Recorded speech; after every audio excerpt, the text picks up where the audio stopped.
بسم اللہ الرحمن الرحیم. حضرت لاہوری رحمۃ اللہ علیہ کی مجلس کا عنوان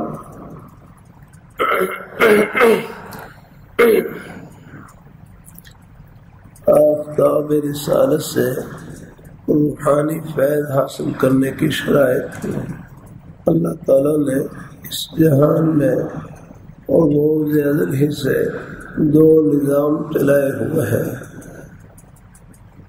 اللہ تعالیٰ نے اس جہان میں روز ازل ہی سے دو نظام چلائے ہوئے ہیں، ایک روحانی نظام اور ایک جسمانی نظام. جس طرح ریل گاڑی کی دو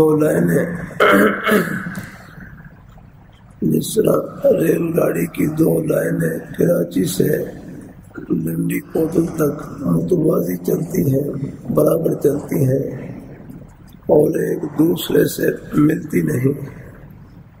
اسی طرح یہ دو نظام متوازی برابر چلتے ہیں اور ملتے رہتے ہیں.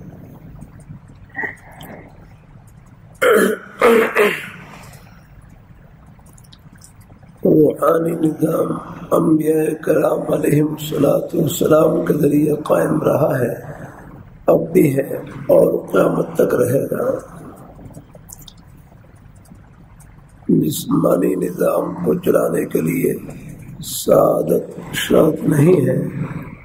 دیانت، امانت، شرافت، حیا،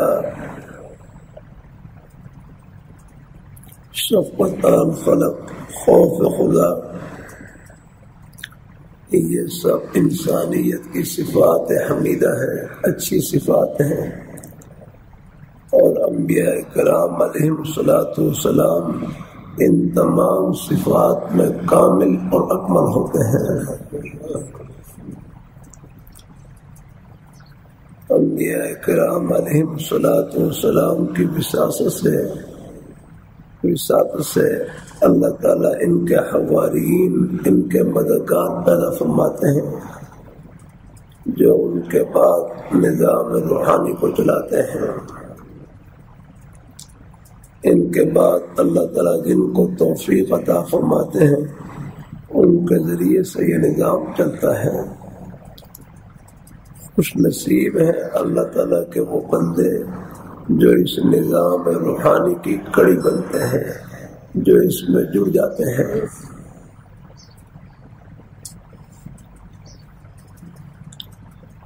جسمانی نظام کو چلانے کے لیے دیانت، امانت، شرافت، سعادت، حیا، شفقت علی الخلق، خوف خدا وغیرہ صفات، حتیٰ کہ ایمان بھی شرط نہیں ہے.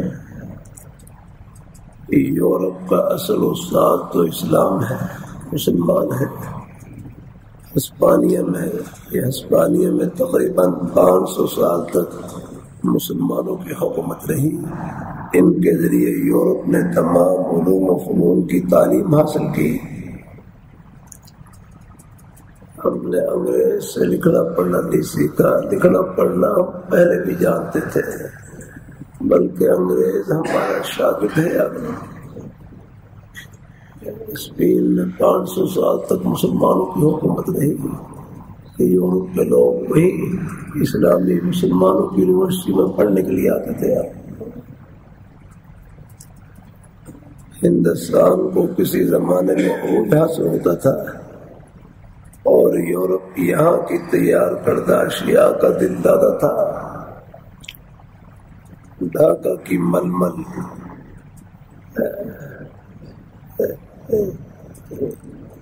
یہ ساری دنیا مشہور تھی.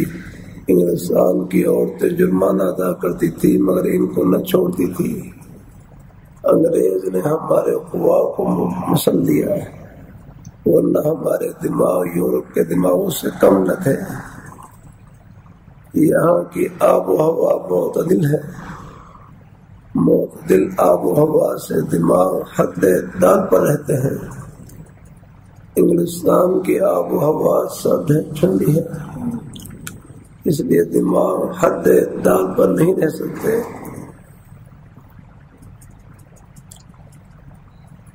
اللہ تعالیٰ اپنی مہربانی فرمائے، اللہ تعالیٰ اپنی مہربانی فرمائے۔ مثلاً یونانی طب کو لیجیے، انگریز کے وقت میں دفتر سے فارغ ہو کر طب کی تعلیم حاصل کرتے تھے۔ اللہ تعالیٰ اپنی مہربانی فرمائے، اللہ تعالیٰ اپنی مہربانی فرمائے، اللہ تعالیٰ اپنی مہربانی فرمائے۔ جس طرح روحانی ضرورت کے لیے ارفاع اللہ تعالیٰ کی طرف سے ہوتا ہے، اسی طرح جسمانی ضروریات کے لیے بھی اللہ تعالیٰ ہی کی طرف سے ارفاع ہوتا ہے۔ اللہ اپنی بارگاہ میں قبول فرمائے، اللہ اپنی بارگاہ میں قبول فرمائے۔ الحمدللہ۔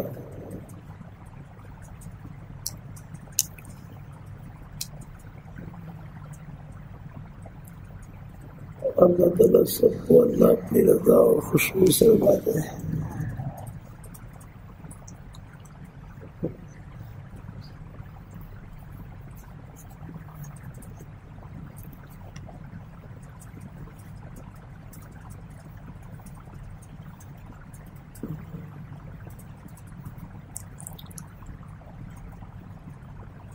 ہماری زندگی کا ایک ایک سانس قیمتی ہے، فرمایا ہماری زندگی کا ایک ایک سانس اتنا قیمتی ہے، موت کے بعد ایک سانس کو خریدنے کے لیے کروڑوں اربوں خربوں روپے خرچ کریں کہ مجھے زندگی کا ایک سانس اور مل جائے۔ اللہ یہ نہیں مل سکتا جو اللہ تعالیٰ نے یہاں نصیب فرما رکھا ہے۔ یہاں ایک ایک سانس اللہ تعالیٰ نے اپنے قرب کا اور اپنے قرب میں آگے بڑھنے کا، اپنی رضا اور خوشنودی میں آگے بڑھنے کا موقع فرما رکھا ہے۔ یہ بعد میں نہیں ملے گا، اس لیے کہتے ہیں جنت میں خوشی ہوگی اگر افسوس ہوگا اس سانس کا، اس گھڑی کا ہوگا جو اللہ تعالیٰ کی یاد کے بغیر گزری ہوگی۔ کاش کہ اس میں بھی اللہ میاں کو خوش کر لیتا اور راضی کر لیتا۔ اللہ تعالیٰ اپنی مہربانی فرمائے۔ کاروبار میں رب کو بھول جانا یہ ہے دنیا۔ فرمایا ہم سمجھتے ہیں کاروبار کرنا دنیا ہے، کاروبار کرنا دنیا نہیں، کاروبار میں رب کو بھول جانا یہ ہے دنیا۔ ملازمت کرنا دنیا نہیں، ملازمت میں رب کو بھول جانا یہ ہے دنیا۔ کھیتی باڑی کرنا دنیا نہیں، کھیتی باڑی میں رب کو بھول جانا یہ ہے دنیا۔ فرمایا میں سندھ میں تھا، وہاں پر ہمارے بزرگ کے والد صاحب فرمائے لگے اس زمانے میں جو افسر رشوت نہ لے ان کو دفتر میں ولی اللہ سمجھتا ہے، وہ دفتر میں لگا تو ولی ہے۔ اللہ تعالیٰ کوئی بھول ہو جائے اللہ تعالیٰ سے معافی مانگے۔ میرے حضرت جامع شکر فرمائے لگے ولی کون ہوتا ہے؟ فرمائے ولی وہ ہوتا ہے جو نیکی کرتے کرتے خدا کا دوست بن جائے۔ ولی کا معنی ہے دوست۔ فرمائے ولی وہ ہوتا ہے جو نیکی کرتے کرتے خدا کا دوست بن جائے۔ اللہ تعالیٰ اپنی مہربانی فرمائے۔ اللہ تعالیٰ اپنی نیکی کسے کہتے ہیں؟ نیکی وہ ہے جو اللہ میاں کو خوش کر دے، بس یہ ہے نیکی ہے جس میں نیت نیک ہو۔ راستے سے کانٹا ہٹا دے، کوئی تکلیف دینے والی چیز ہٹا دے، بھولے ہوئے کو راستہ بتلا دے، بھوکے کوئی کو لقمہ کھلا دے، پیاسے کو ایک گھونٹ پانی پلا دے، دین کا ایک حرف کسی کو سکھا دے، پہنچانے کا ذریعہ بن جائے۔ مقصد اللہ تعالیٰ کو خوش کرنا ہے۔ یہ نیکی فرش پر نہیں، جنت کی ٹھنڈی ہوا میں۔ الحمدللہ اللہ اپنی بارگاہ مقبول فرمائے، اللہ اپنی مہربانی فرمائے، اللہ تعالیٰ اپنی مہربانی فرمائے، اللہ تعالیٰ اپنی مہربانی فرمائے، اللہ تعالیٰ اپنی مہربانی فرمائے۔ مشکاہ شریف سے سنا، مشکاہ شریف سے بہت نیچے ہے، چلو کوئی بات نہیں، ٹھیک ہے، جزاک اللہ، سبحان اللہ۔ ایک مبارک حدیث شریف یہاں سے سنا دوں، اللہ تعالیٰ فرمائے، دعا فرمائے۔ بھائی فاروق صاحب طبیعت ذرا ٹھیک نہیں چل رہی ہے،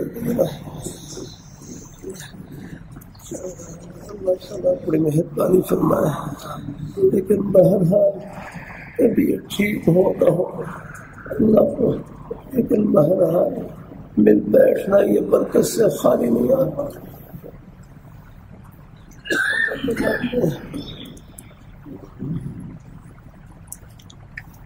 دین کی باتیں شربت، سبحان اللہ، اللہ کی مہربانی فرمائے، الحمدللہ۔ اللہ تعالیٰ اپنی بارگاہ مقبول فرمائے، اللہ اپنی بارگاہ مقبول فرمائے، اللہ تعالیٰ ایک ایک حدیث شریف نور سے بھری ہوئی ہے اللہ۔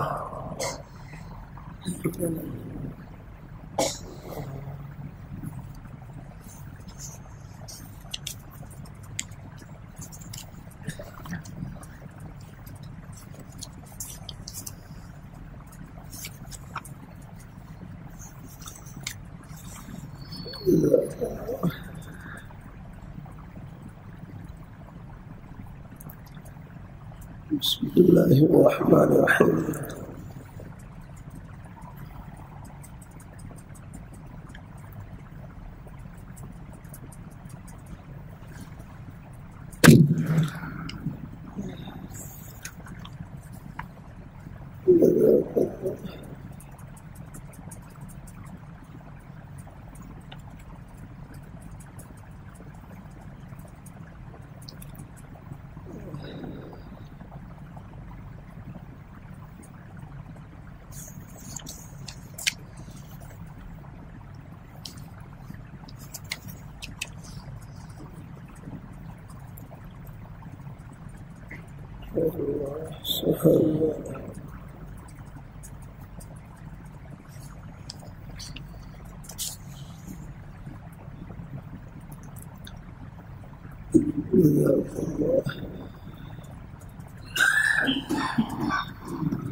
بسم اللہ الرحمن الرحیم۔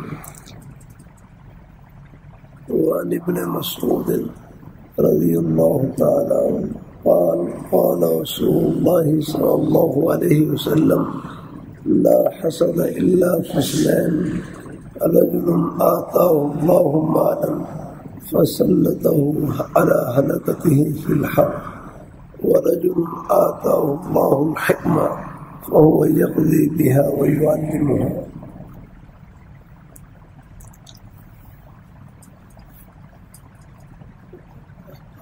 ابن مسعود رضی اللہ تعالیٰ عنہ سے روایت ہے، فرماتے ہیں فرمایا رسول اللہ صلی اللہ علیہ وسلم نے لا حسد الا فی اثنین،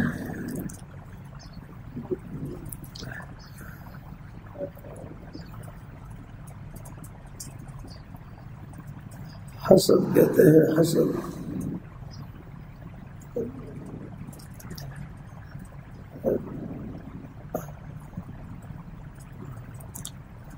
کہ کسی کے پاس کوئی نعمت دے کر اس پہ چھیننے کی تمنا کرنا،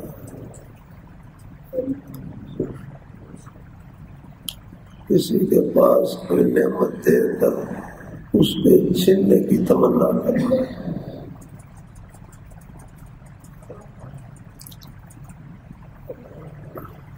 یہ بھی ایک مذموم خلق ہے، ایک روحانی بیماری ہے۔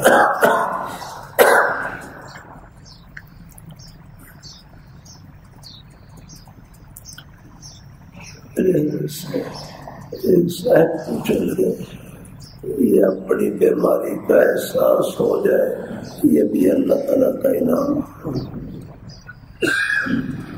بیماری کا احساس نہ ہو تو علاج کی طرف کیسے دھیان جائے گا؟ بیماری کا احساس بھی اللہ تعالیٰ کی بڑی نعمت ہے.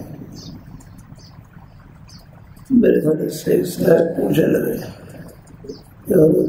بعض ساتھی کام میں پڑھنے پڑھانے میں عہدہ اور منصب میں اور وہ بعد میں آگے بڑھ جاتے ہیں.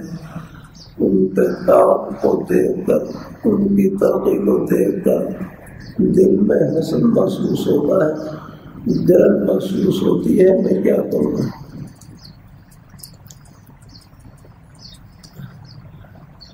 بعض ساتھی گاؤں میں پڑھنے پڑھانے میں عہدہ اور منصب میں اور بعد میں آگے بڑھ جاتے ہیں. ان کے کام کو دیکھ کر ان کی ترقی کو دیکھ کر دل میں حسن محسوس ہوتا ہے, جلن محسوس ہوتی ہے. میں کیا کروں؟ اللہ معلوم کے عجیب جملے فرمائے لگے حسد کی بیماری کا علاج یہ ہے, جلنے کی بیماری کا علاج یہ ہے جن کے بارے میں حسد محسوس ہو, جلن محسوس ہو, نام لے کر ان کے حق میں دعا خیر کریں. یا اللہ ان کے کام میں, ان کے پڑھنے پڑھانے میں, ان کے عہدہ اور منصب میں, ان کے کاروبار میں اور برکت عطا فرما. اگر آپ کی دعا ان کے حق میں قبول ہو گئی کام وہ کرے گا, ثواب آپ کو ملے گا. یعنی کتنا بہترین نسخہ بتلا دیا. فرش پر ان کی دکان چل رہی, عرش پر آپ کی دکان پر نہیں.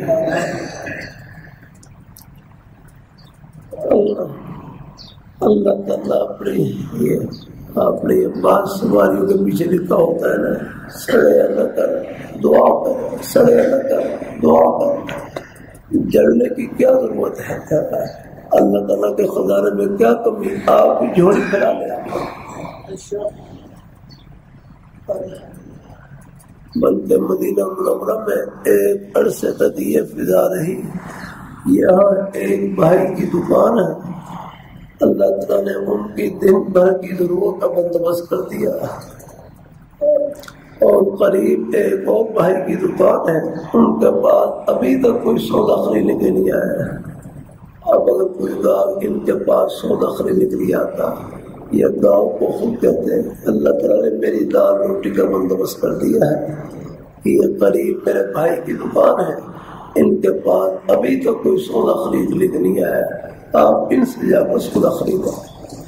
یہ تھی محبت کی فضا. یاد رکھو مسلمان باتوں کی وجہ سے نہیں, اپنے اس نیک کردار کی وجہ سے چمکا. اللہ تعالیٰ اپنی مہربانی فرمائے. اللہ تعالیٰ کاروبار رزاق نہیں ہے, کاروبار تو ایک بہانہ ہے. دینے والی ذات اللہ تعالیٰ کی ہے. اللہ تعالیٰ اپنے کسی بھائی کی دکان زیادہ چل رہی ہے, آپ دعا کریں یا اللہ اور برکت الحمدللہ. باقی میں بھی جھولی پھیلانے والوں میں سے ہوں. یا اللہ جیسے آپ میرے بھائی کے لیے لڑے, یا اللہ اپنے سہولت کا بندوبست کرو, مجھے بھی عطا فرما. رب کا در نہیں چھوڑنا, چاہے ٹکڑے کھا لینا. اللہ تعالیٰ اپنی مہربانی فرمائے. اللہ اپنی بارگاہ مقبول فرمائے. اللہ سب کو اللہ اپنے ایمان پر قائم رکھے, اللہ اپنے دین پر قائم رکھے. یہاں حدیث میں ہے فرمایا رسول اللہ صلی اللہ علیہ وسلم نے, یہاں حسد رشد کے بارے میں ہے. 2 آدمی قابل رشد ہیں, 2 آدمی قابل رشد ہیں.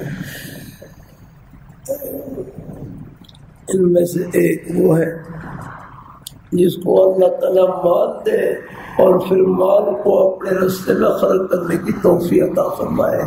فرمایا یہ آدمی بھی قابل رشد ہے کہ ان کی تقلید کی جائے. اور فرمائے دوسرا وہ آدمی عابر اما جن کو اللہ علم دے اور پھر وہ آگے اس علم کو پھیلایا گا الحمدللہ فرمائے یا یہ قابل شک ہے الحمدللہ اللہ تعالیٰ اپنی مہربانی فرمائے اللہ اپنی بارگاہ ہمارے شہر کے احباب جمعہ پڑھنے کے لیے دور دراز سے جہاں جہاں سے بھی تشریف لاتے ہیں یہ محبتیں جنت کی محبتیں ہیں یہ ایک قدم جنت کا قدم ہے انشاءاللہ پھر آپ کے کچھ باتیں ہر جمعے میں کوشش کرتا ہوں آپ کے روزی کے بہانے سب جنت کے ہی بہانے آپ دنیا دار نہیں انشاءاللہ دیندار ہیں اللہ دیکھو ہم دنیا میں کاروبار کرنے کے لیے نہیں آئے کاروبار میں اللہ میاں کو خوش کرنے کے لیے آئے یہ ہے غرض ہماری ہم کھیتی باڑی کرنے کے لیے نہیں کھیتی باڑی کے بغیر بھی نہ پال سکتے ہیں اللہ تعالیٰ یہ مٹی کے پردوں میں جنہوں نے خزانے چھپا رکھے ہیں اللہ تعالیٰ ہمارے پاس کیا ہے سب کچھ اللہ تعالیٰ کی عطا ہے اللہ تعالیٰ نے ہم دنیا میں کاروبار کرنے کے لیے نہیں کاروبار میں اللہ میاں کو خوش کرنے کے لیے آئے بس یہ غلط ہے اللہ تعالیٰ اپنی مہربانی ہو جاتی ہے بھوک بھاگ ہو جاتی ہے کوئی فرق لگ جائے اللہ تعالیٰ سے معافی مانگ لی اور آئندہ کے لیے ہم بس اللہ تعالیٰ سے عزم کرتے رہے آپ کرتے رہے یا اللہ مجھے میں جہاں بھی ہوں بس اپنی رضا میں آگے میں اپنی رضا میں رہنے کی توفیق نصیب فرما الحمدللہ اللہ تعالیٰ اپنی بارگاہ مقبول فرمائے اللہ اپنی بارگاہ مقبول فرمائے اللہ اپنے ایمان پہ قائم رکھے اللہ اپنے دین پہ قائم رکھے آپ اپنی دکان کو جنت کی دکان اپنے دفتر کو جنت کا دفتر اپنی کھیتی باڑی کو جنت کی کھیتی باڑی اپنی ملازمت کو آخرت کی ملازمت یاد رکھے اللہ تعالیٰ قبول فرمائے سب الحمدللہ تھوڑی سی توجہ کی برکت سے ہمارا ایک ایک سانس جنت کا سانس ایک ایک قدم جنت کا قدم ایک ایک عمل جنت کا عمل اللہ تعالیٰ نے کتنا پیارا جملہ فرمائے لگے جس کا نماز پڑھنا عبادت روزہ رکھنا عبادت اپنے بچوں کے لیے حق حلال کی روزی کمانا یہ بھی عبادت ہے آپ کا دکان پر جانا ہی بات ایک قدم ہی بات دفتر میں جانا ہی بات ہے بس اللہ تعالیٰ کی رضا سامنے ہے